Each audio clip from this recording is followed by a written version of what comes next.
So after 7 long years, the Saw franchise is back with the newest installment, JigSAW.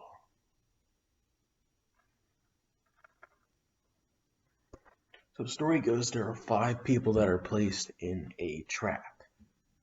You have Mitch, you have Anna, you have Ryan, you have Carly, and there is a 5th unknown person that is later identified as Malcolm. The first trap, they're all wearing buckets on their head. And at the end of the trap, there is some type of razor blade. And the only way that they can escape this trap is to offer blood. If not, you're going to be cut in half by the razor blade. So Anna figures that out. She takes her wrist and she offers the blood, and then the trap comes off.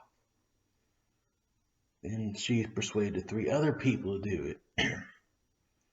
So they get cut, their traps fall off, and they move on. The 5th person, however, is still unconscious. He doesn't offer blood, and so he didn't make it. So from the looks of it, apparently he died by the razor blade cutting him in half.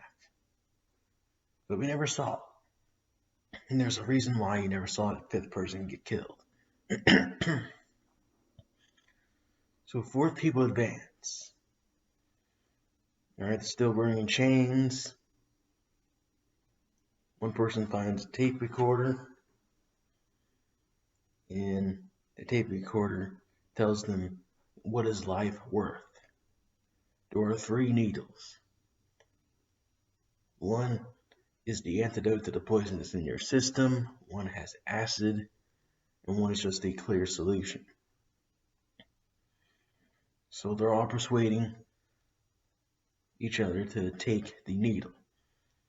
Ryan, he wants Carly to be the first one, since Carly was the one that recognized the needle that said $3.53. So Carly's story goes that she is a purse snatcher. The tape was directed towards her, so she's a purse snatcher. One day she was walking in town. She saw someone's purse and she stole it. The person ran after her, but however the person had an asthma attack and died. And Carly was the one that took the $3.53 that were in her purse. So it was her life worth $3.53. So Ryan's pressuring her to take the needle. If not, they were all going to be hanged. But Carly refuses, so Ryan, he sticks all 3 in her. The traps release them because the right one is in her, as well as the acid one. And this causes her skin to melt. And she perished like that. She was melted by the acid. So then there were 3.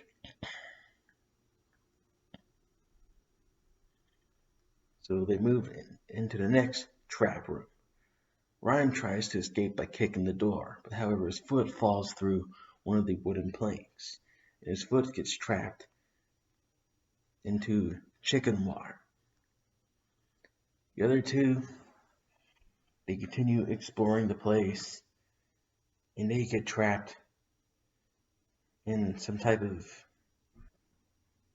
it was a cylinder-like structure, and they're starting to be buried alive by hay and a bunch of, deadly metal objects. And the only way for them to be freed was for Ryan to pull a lever. He contemplates it for a while, but eventually does.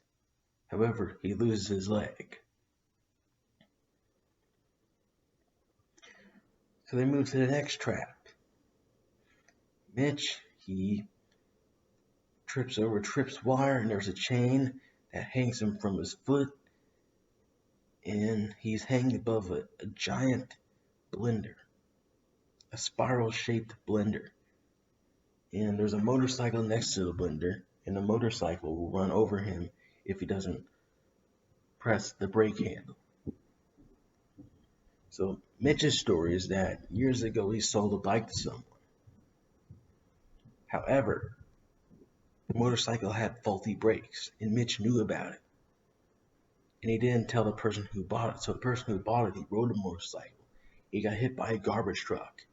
The person that got hit by the garbage truck was John Kramer's nephew. So even though Mitch confessed, he didn't tell the entire story. Anna grabbed a metal rod and tried to stop the wheels from spinning, but she was too late. And since Mitch wasn't far enough to reach the brake pedal, he was blended in half. His guts were all shredded, his intestines were hanging out. It was just nasty. So 2 people were down. Anna tries to escape the facility, but then a person in a pig costume knocks her out unconscious or injects her with some type of needle. So Anna and Ryan are trapped in a room, and we see a mysterious figure with a hood on. And that person takes the hood off, and out of nowhere, it's John Kramer. And I was shocked. I was like, I thought this man is dead. He's been dead for a decade. John Kramer's alive. I've been saying this for years. Kramer's alive. He ain't dead. Even though we saw it, Kramer's a smart man. He has a backup plan for everything. He's not going to let someone like Jeff kill him. So they can't believe. They're like, what's going on? So this is pretty much a test for Ryan. John Kramer says, Ryan, you want me to offer you mercy, but yet you haven't taken a single step towards confessing. Kramer pulls out a shotgun and says that y'all have been facing this entire situation backwards. So Ryan thinks that they have to kill each other. Anna thinks that she has to kill Ryan. So Anna thinks she has to kill Ryan. Well, let's get Anna's side of the story revealed. She didn't tell the entire story as well. She blames her husband for why she's in this trap. Apparently, she said her husband was sleeping and he rolled across the baby and the baby suffocated to death. But that wasn't the entire story. Instead, the baby is crying. She couldn't get to stop crying, so she strangled the baby and blamed her husband.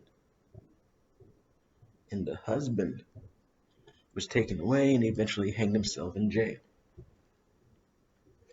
Ryan's story, he was involved in a DUI accident that claimed the lives of 3 other people.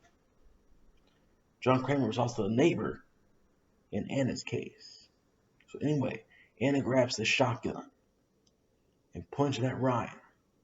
But Ryan says, wait, you're supposed to point it backwards, because that's what Kramer said. He said they're facing this entire situation backwards. But she didn't listen. She fired a gun. The gun backfired. She shot her face off.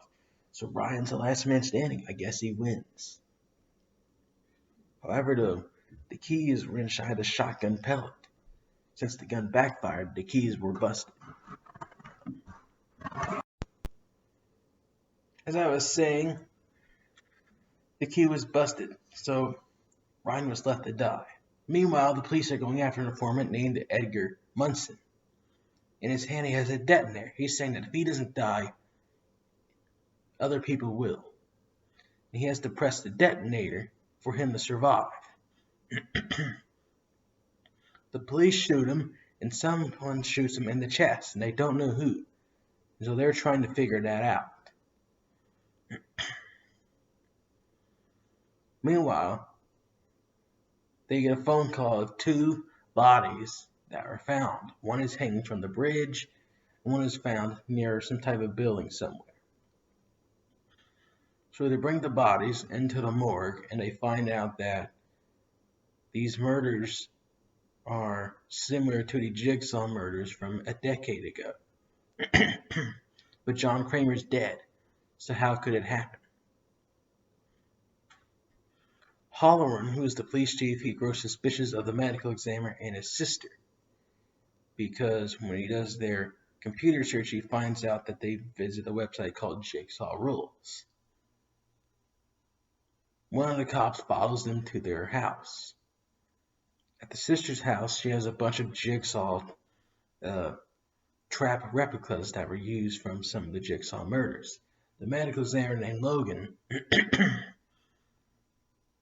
kind of puts the blame on her, saying that she has the motive and that she has no alibi. So the cop is spying him. He takes a picture. He takes the photo back to Holloran. Holloran is like, well, you go after Logan, I'll go after the girl. So the other cop, his name is Keith. He goes to Logan's house. He tries to put handcuffs on him, but Logan says, "Hey, it's not me. It's not my sister. It's Holloran." Think about it. Holloran runs the entire operation. You know, Holloran's the one that shot him in the chest. Edgar was his informant. So they go back to the morgue, and they find out that inside Edgar's body was a bullet that came from a Glock, and that's the gun that Holloran uses. So the police are out there searching for Holloran.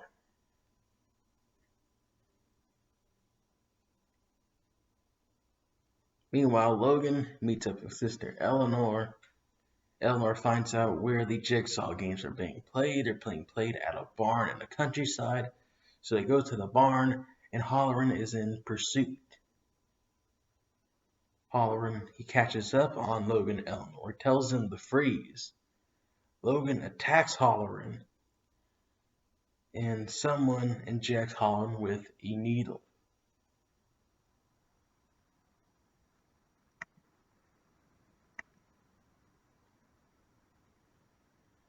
So Logan and Holloran, they wake up, they're caught in some type of laser trap.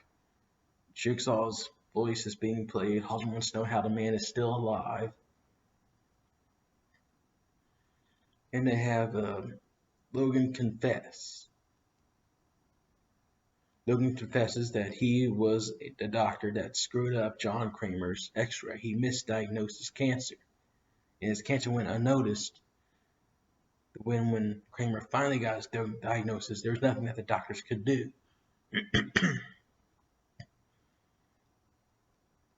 Holloran did also confess. He confessed that innocent people died because of him, and he let criminals go back onto the streets. The lasers apparently kill Logan. However, after Holloran confesses, Logan gets up. And we find out that the lasers were fake, and the blood that came out of Logan were blood pouches. So Logan's got Holloran's confession on tape.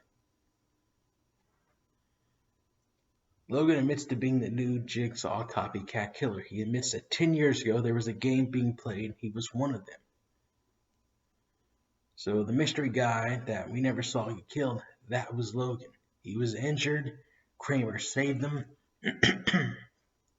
And he became an accomplice, the Kramer. The rest of the bodies were never found. So the people that we were watching in the movie being caught in traps, those weren't taking place in real time. So the Kramer is dead. This was just a flashback from 10 years ago. And so the bodies that they were finding that had like John Kramer's DNA on it, that was all planted by Logan. Logan's a medical examiner. He has access to all the tools. He sees all the bodies coming in. He put blood on the bodies. He put John Kramer's fingerprints on the bodies. So it looks like that Kramer has came back from the dead. But in reality, he hasn't. The bodies that the police found were just lookalikes that were used in the recreation of the Jigsaw game. Logan was using criminals that Holloran let go. The reason why is because Edgar Munson was Holloran's informant. And Edgar Munson also killed Logan's wife. Logan was the man also revealed to kill Edgar Munson in the chest.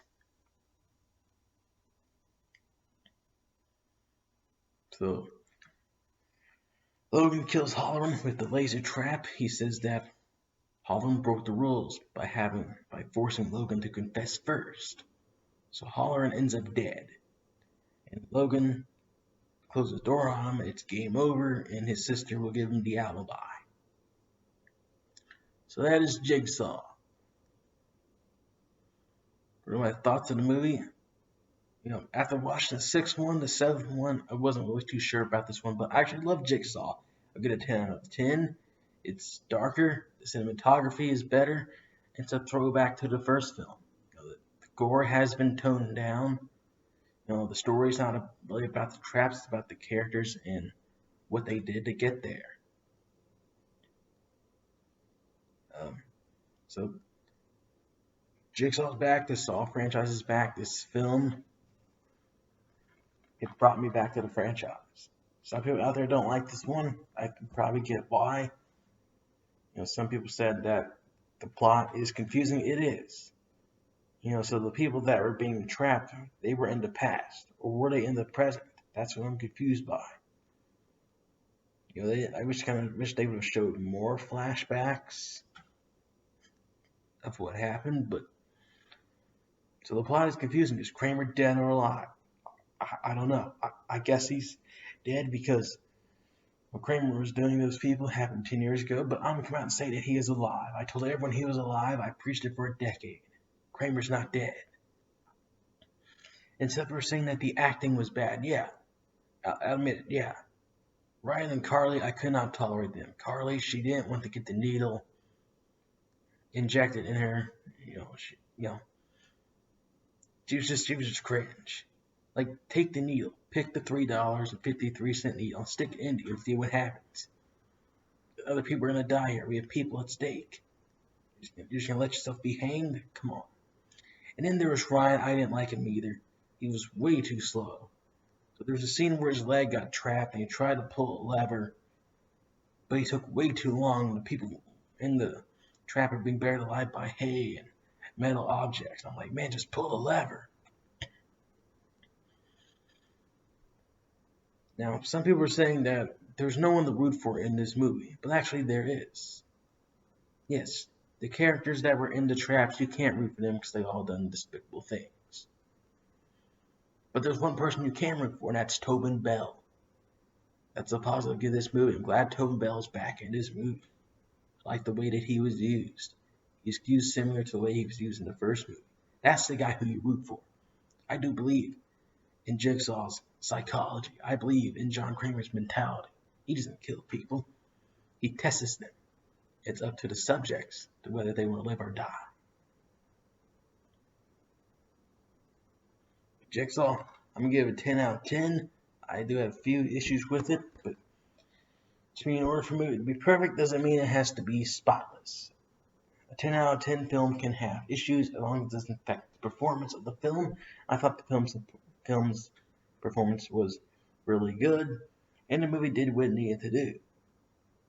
This film was to get Saw franchise back on the big screen after 7 years. I don't think this film was designed to reinvent the franchise. It was just to continue the game where it left off. If you're a fan of the franchise, you'll like the movie. If you're not, you're not. But this has been your JigSAW review. We got Spiral. That is the last one until Saw 10 comes out, whenever they announce a date. This has been your JigSAW review.